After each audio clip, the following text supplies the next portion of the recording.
ताबीरिब ख्वाई पुमनमकपु इकाई खुमनबा उच्चबग लोइनना दिनेश मोइरांग स्टोरी टाइम की माइकईदगी अहानबमक्तदा नोलुकना खुइरुमजरी चैनल असिबु नुंसिबिदुना सपोर्ट तौबियु चानबिदुना लाइक शेयर सब्सक्राइब तौबीबग लोइनना बेल बटन आइकॉन अदुसु ऑन तौबीरम मसिना चैनल असिगा अनबु वरिसिंग थागलकप मतमदा अदोमगी फोनदा नोटिफिकेशन लाक्नबगी दमक्तन ngasisu mayamge damak अनबु वरी मा पुदुना लाक्चरी हौजिक तामिनरसी नारुम nganbi takhele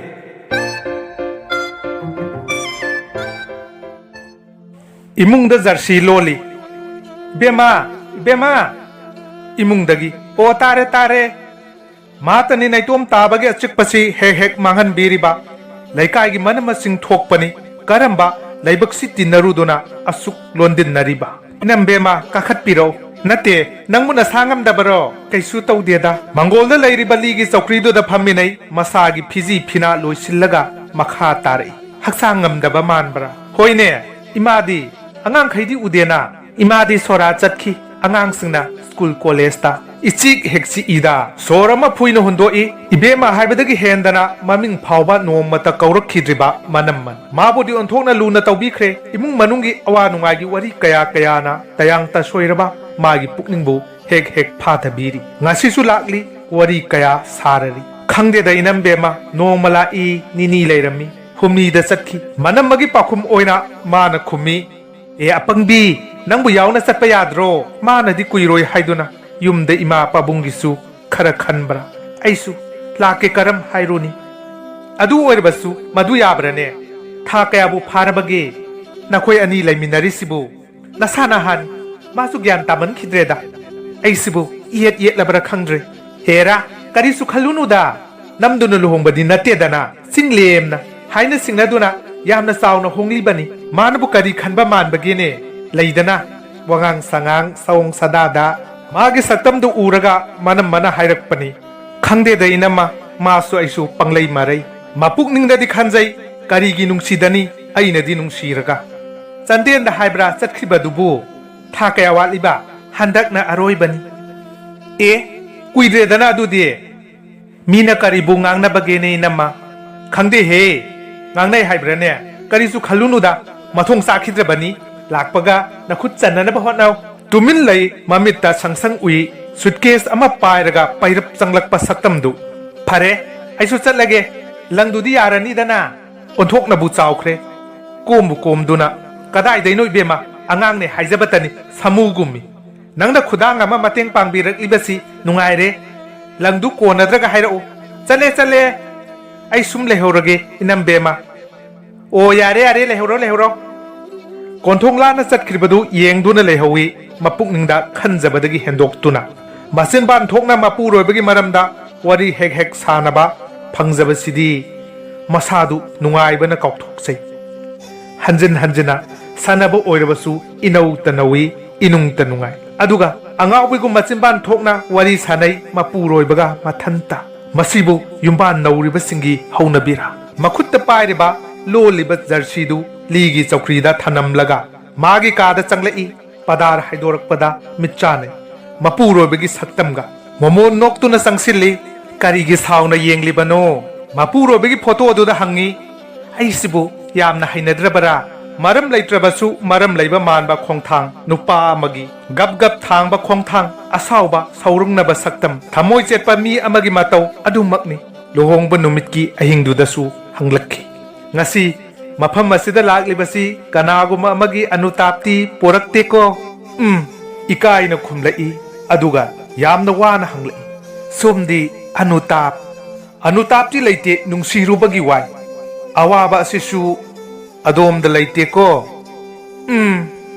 करिसु लैतबसिदा अदुक चावबा मिनंबा मा नते कंगाई हाइदोकी मसाना मसाबु यामना इकाई हलकले नुंसीबबु पुंसीदा अमतरा मिनंबनी अदुबु इकाइबनी असिगुम्बा मतमसदा इकाइबा याय यादे नत्रगा इकाइगे इकाइरोय लेपचबा ngamlabadi इकाइबना करिगी मसाबु लालहंजरुगनी अइना करिगी हंगलिबा खंगनिंगलिबा करिगुम्बदसु हौखिबा पुंसीबु येंगलुबा चुम्ब्रा खल्ली मसिना लाकदबु पुंसीबु खरदी खंबंगमगनी मा खुमुदे हाइरक्लिबसि महक कया मयेक सेंगना खंगदबा माली चुम्ब्रा चुम्दबरा हाइबा खंथरुदी माकी पुंसिदा अहानबो ओइना करीनो अमना मागी पुकनिंगबु पुंथन थलनख्रे अनौब सिंगी ख्वाइदगी पुकनिंग लांगतकनबा नुमितसिदा करमना लैताबा ngamgani अदुबो वहंदी कयादा लैताना हंगलक्लिबनो लोंगबा नुमित तरेतनि चनबा नुमितनि मखोइनिगी कादा मखोइनिता ngasidi nangse yamna phajaibo kainege phuk hawgali chatke tawi ngaikho se sokpira kanu nupana adu puksel yangba chumna phamina ba phaudi yaina talli jingna na ningjing mangjing phamthai tumi leyu natradi sakhidoini dubu kaidawege tumi leyu hairaga waridi sana sida ningsing luraga hena langtak narai photo da muk yengi asawa mapuroi saktam duna nungai piba ngamdabagum tawi phuk hawgalai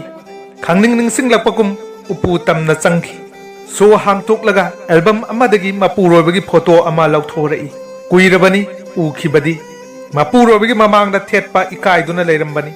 hanagi photo adugi mahut sinjili momon minok amaga loina na hairei to aduni dana adu phajaba kawi momona na leibado अदुबु अवा अना खंगबदी कया हैरमगदब मानदी थमोय नव मी माली मसीनसु हेना पक्सबरा खल्ली कैगिनो सौरंगनब मानबा photo दु थेटलमलिबसिबु थवाइना ताई असिरा होय नुपाबुदि माली नत्ते नंगी मिनोक्सी ऐ चिंगनरे eco करिगे अदु लिकलिबनो खंगदेदा नंगसी ऐ हाइफम खंगदी थाजब इंगम ngамदी सकलोन पुबरने माइथोंगुम नुंगदसु फरे थाजबसु थाजदबसु अवाबसु नुंगाइबसु ऐतगी ओइजगे ऐतगी चंदेंददी सुमना का खक नोकलुनु फजबी सिंगदु मखोइदु यामना ngami हाय नंदी ngawरुनुको खरा सावबा मानबा मिनुंगसी खंगदबा मानबा हाइनिबि मोंगदु अदुम लैयो हक्सांग ngamde हाइबदुदि फरबरा खंगिनि चाबा थकपा मतम नाइरमोय मदुतदी हाइजबा मयाबीद्रे ऐतगे यावदुना चलमलबदी खंगदबन अदुबु फै अदुबु था मत ngaइरेदना खंगने हाय कना लैगे मापानदगी कौरई पोस्टमैन पोस्टमैन ओ आउना चेंथोरई चिठीदु ngarak पिना लाकपगुम ताप लवी मिकुप्त चिठीदु उरगा सोर अमा सांगना होनथै पुंगतन तनथै मपुरोबेना पिरकप नत्ते मपुरोबेदा पीखिगदबा ओइर माले हाइनिंगदना चंगलई टेबल चिठीदु लंगसिली कनादगिनो खंगनिंगदोना अमुक लवी लाफम इरमदे रेजिस्टर तौरबा चिठी अमना लाफम इरमदबसिदा करिगिनो खंगनिंगले करिसु इखन खंथदना इम्बलप तु सेगाय मसीमदि खनखी मपुकनिंगदा मपुरोबेदा लाकपा चिठीदी ऐसु पाबा याय फना सांगना इरमी हेक मकोकता दाचान हाइना इरमी ममैदे येंगी ममिंग इरमदे नुपी अमना थारकपनी हाइबदी खंगली लकक तवी करीबु ओइरीदनो फमुंगदो लोंगना हिपथै पारई तांग तारागा निथोय था तारा सोक लिसिंग अमगा चमापन मरिफुगा निपान इंग इम्फाल दाचा नचन खोइरमजरी अहान ममक्तदा हाइजरी साउबीगनु लान खनबीगन असुमना आइना दाचानगी मफमदा चिठी अमा इखी हाइबसी मियेंगददी यामना लाले अदुबु करीगी लालुगदगे पाद पाबियु इरनाइतगी ओइबा वहंग अमखक्की पखुम अमखक्कीनी नुंगाइबिरी को दाचान ददा अमदे आइगी हौखिबा पुंसिना नत्रगा आइतगी पुंसिना लाक्लिबा पुंसिदा करी हाइरिबगी हौखिबना पीरिबा पुंसिसी आइदी हाइजनिंगी नुंसीबनानी हाइना ददादी यानिंगलमलोय मसी मसाना ताजरबा इरनाइतगी वानी हौजिक्ति ददा आइगी इबुंगनी इबुंगमकनी ओइबा यारोइद्रा मसीबु ददा अवा नुंगाई कयादा मतेंग पांगबिरखिबदाय आइदी अमत्त काउजदी नुंसीबगी सक्तमदु मांगहन बिख्रबसु मबुंग अमगी सक्तमदा इरनाइगी वरीसे ताबियु ददा मसी आइगी वरी आइबु निंगसिंगलकपदा निंगसिंगबिरमगनी मतमदु ददागी ट्रेनिंग लोइगदबा चही अनि वाटली अखोइनी करीसु लैतबा वाफम अमगी साउनरी ददाना हाइद्रबसु अखोइ अनिदी अकनब येकनी मसीसु नुंसीबगिन खांगबंगम अहलमना यादबगी मतिक ददाना training लोइबगा Keck थोरकपगा लोहोंगनबा same सारेबी waroi pot puduna wa lepnakhrabi isung imanabi ama haujingda dadagi inama ibungi ni inama haiba tai dadagi imana khoida jabi amale sia aibu su khangoi re chithi paba marak thatna hairei ningam daba phongdok nari boire nasak naming di khangning khreda ingon de kayam hena phajaradana phana dum nungai he matam lenaba makha pa thare e masimade ai khang bagam de lohong badu kaidanaba ingonda dadagi imana mi kaya tharak tuna haire wafam asi dachan nahak sukhang khangki dabra hoi khangbiram daba yai adubu waroi potpu hekta pu bayabra matam dugi chingnabado ngasi phawba koktri karigi matam khara aduda ahak kida oijagadaba thamogi wahi amatta chithi da ibirak khidaban karigumba dadana wafam asi khanglam labadi aigi iral natti dadana mirai biba mali ai pukning yamna nungsi dadagi thaujan phangjarabadi karigi ngaijaman gi mabal phangdana nungsi babu manghan jagadagi hoi ai su iral oiba yaba amadi lai atai nate waroi pot ki matangda dadana habi raktrabasu aina hangkhidaba adugi waruru banani adubu chithidi adum izaki nakoina na wahang amadi hangjaki sahi ani gi matungda dadana aibu kadaida thambi gadoribanu ningsinglibara makha tanadi hangkhidre karigumba dadagi stadida kaigadra haifetchu khanjaru wakhal thenbi haiduni aina maru oina ningjarubadi dadagi mafamdagi karigumba khara tagadra haibasin dada nupigi nungsibadi nupaga manadi asengba punsidadi makhoi mafam yamna pi kanagumbana sukpiraba tata nupigi thamoina marol lonjabani nungsibana sokpidrabadi nupidi kari oini makhoi tumin laikhrabadi waraurabani dada ai yamna penjakhide iral amana dadabu ngaiba tawdana ngaigedi ningjarmani aina hana luhong lubaduni cinema drama di nattabanina dadagi ima adugi matauda ai khoini thungnagani haibasimadi thajati phana oiduna su aina dadabu ngaiduna leiramlabadi dadagi imana hainariba inamma aduga luhongba oithoktabani masi aigi thajabani aikhoini saunabagi namada aina hana luhong lubani madudagi saudana dadasu luhong khibanatra thungnadrabasu aina dadabu ngairamlabadi dadagi luhongbadu soidana kaigani yek oibagi ningba kaiba asida ngasi phawba aina yum palamdraba dadagi imadusu ngasi phawba mamau uramloi aibudi dadana nungsi tasengna nungsi ai chetna thajai masibu aidagi apangba wakhalla matamdugi nungsibagi thajabado ngasi phawba aigi ifamda lengdana leiri dada punsi haibasi awaba singi sanaphamni ko chithi ni haibagi karamba asemba wahi yauribagi aina dadagi mafamdagi chatkhiba ikuptudagi dadana nupi oibi singi mafamda thamlamgadaba miyeng khara aisu khangjaba ngami nupi singbu karamna ubibage aibudi ai oire inamma adudi lana khanbiganu itikti leite nachan ama oibagi haijabani asengbani yamna phajai inammadu aidi adumna phajaramgani thajarudi nabe mani kaino phajadadi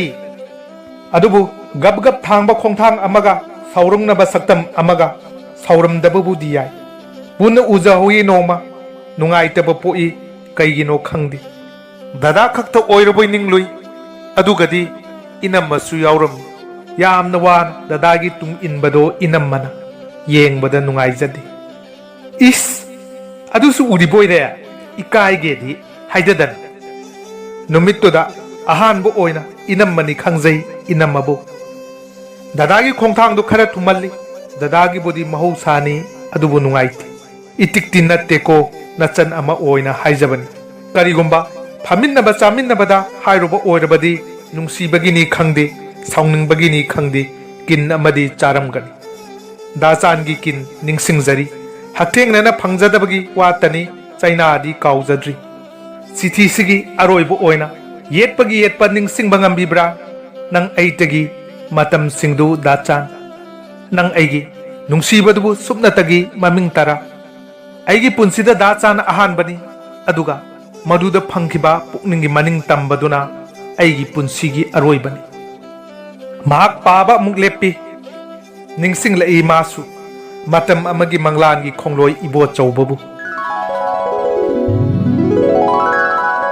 ꯀꯜꯀꯇꯥꯒꯤ ꯃꯅꯤꯡꯇꯝꯕ ꯊꯧꯗꯣꯛꯁꯤꯡ ꯃꯥꯅ BA ꯇꯝꯕ ꯑꯍꯥꯟꯕ ꯆꯍꯤꯗꯨ ꯏꯕꯣꯆꯧꯕꯅ ꯑꯅꯤꯁꯨꯕ ꯆꯍꯤꯗ ꯂꯩꯔꯝꯃꯤ ꯀꯣꯂꯦꯖꯀꯤ ꯍꯣꯁꯇꯦꯜꯗꯨ ꯈꯥ ꯑꯋꯥꯡ ꯇꯨꯕꯠ ꯁꯝꯅ ꯁꯥꯏ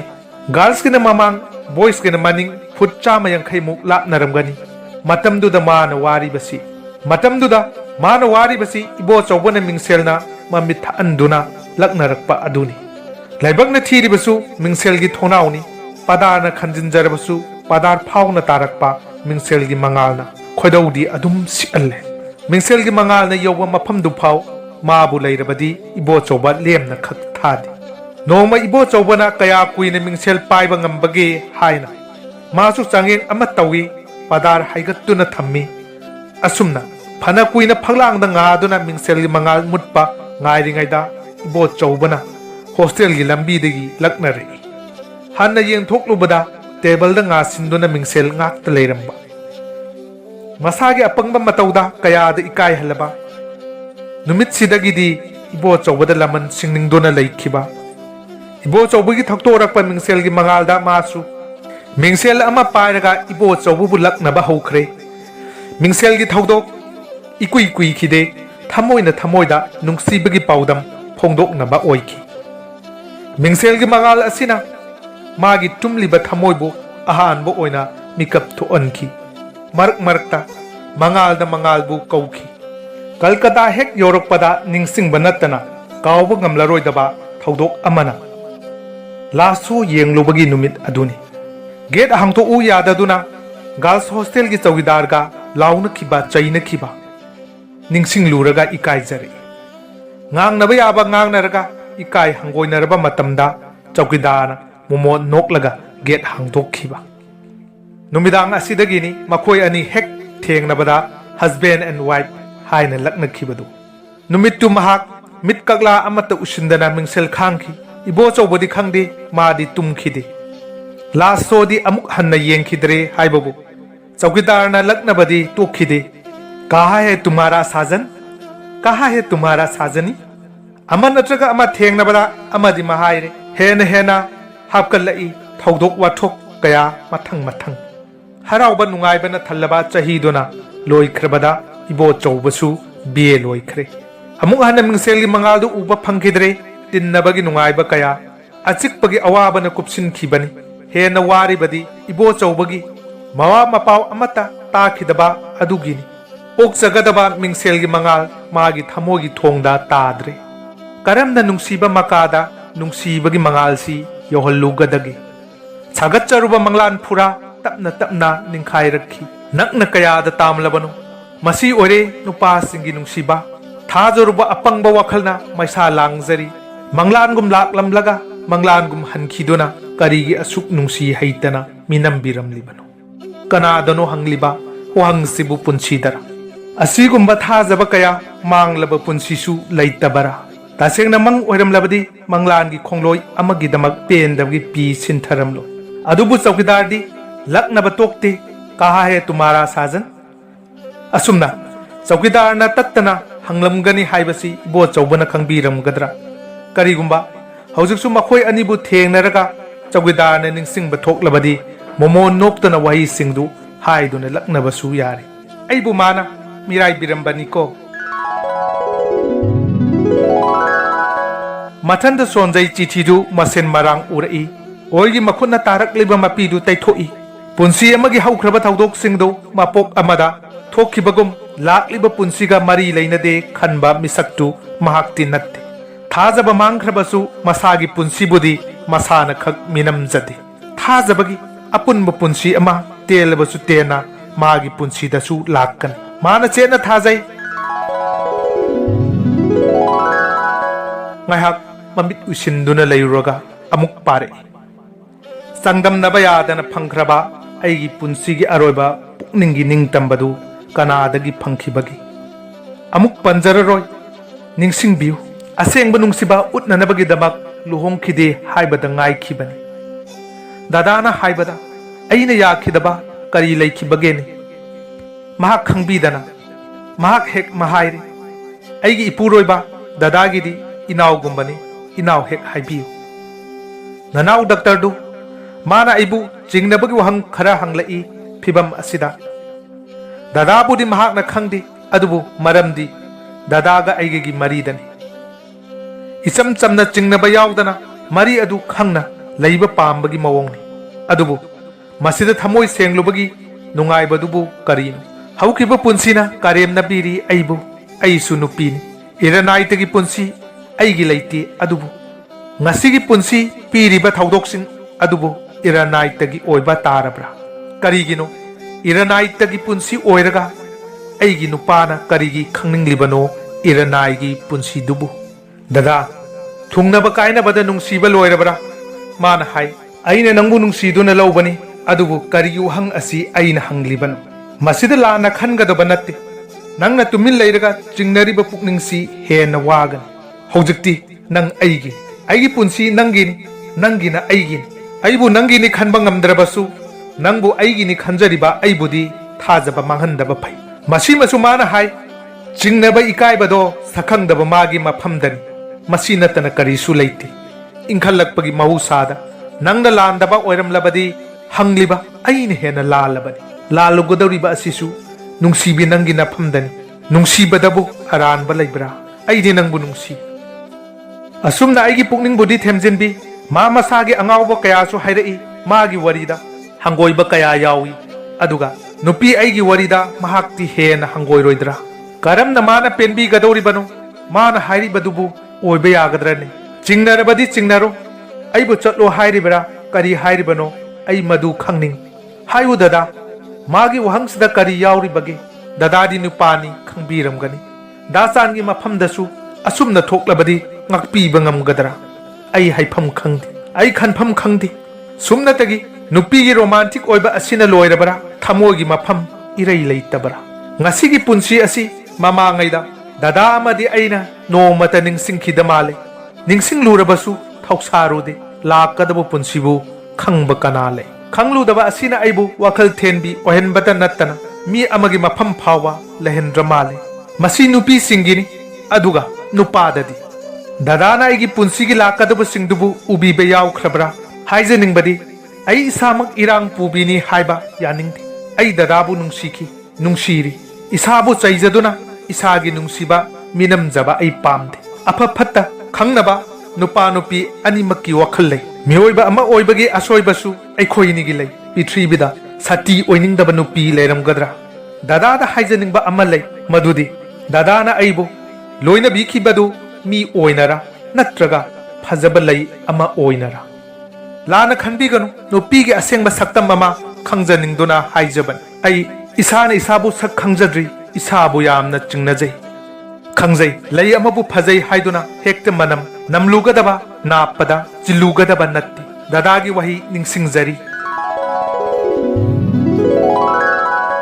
asengba nungaiba apa pun leitaba punsi maning tamba mahing ama phange hairabadi thajaba amadi aron athup leinadaba mathau tai thamoi sengna laiminaba khwaidagi phaba punsini laibak thibi aigidi afaba punsidu loikhramale thajanadabagi punsi asina maral leijadaba miroliba angang asidasu chaina piraba yana lei dada ai nokadra kapkadra khangdre nungsiba khuiding thungnade khangna loisimba ngamaudraba aigi phiji phinan adubu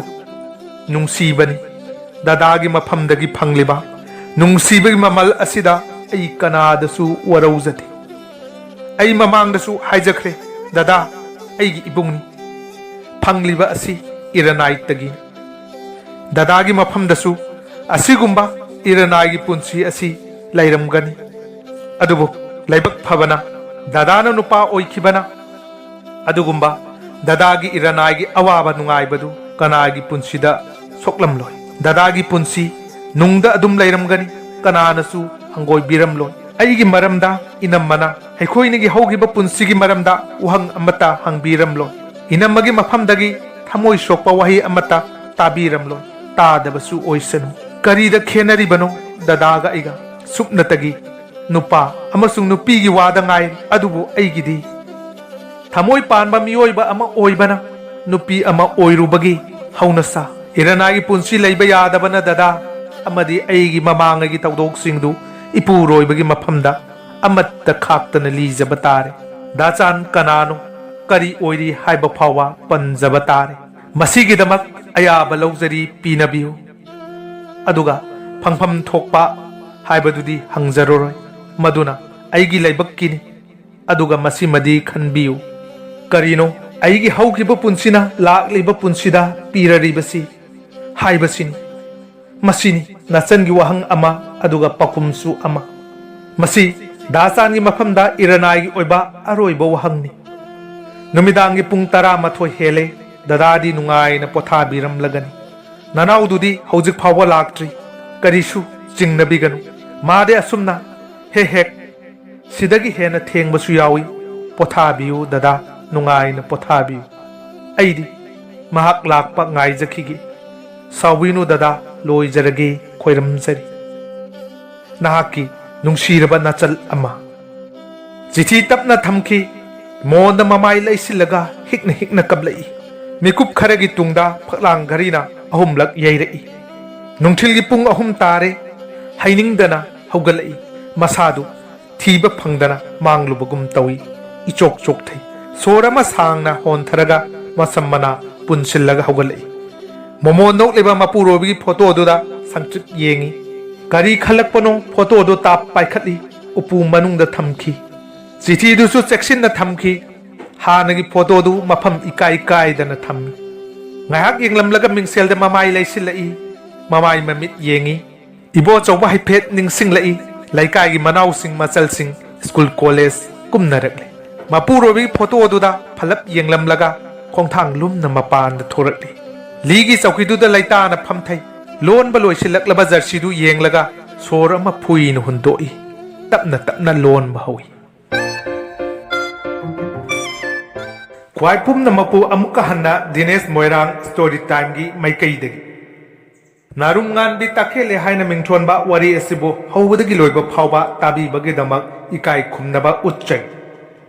atuba matamda anobo wari amamu puduna laksage ngasigi oinadi mayamdagi kainana ba yathang nijari pinabirasi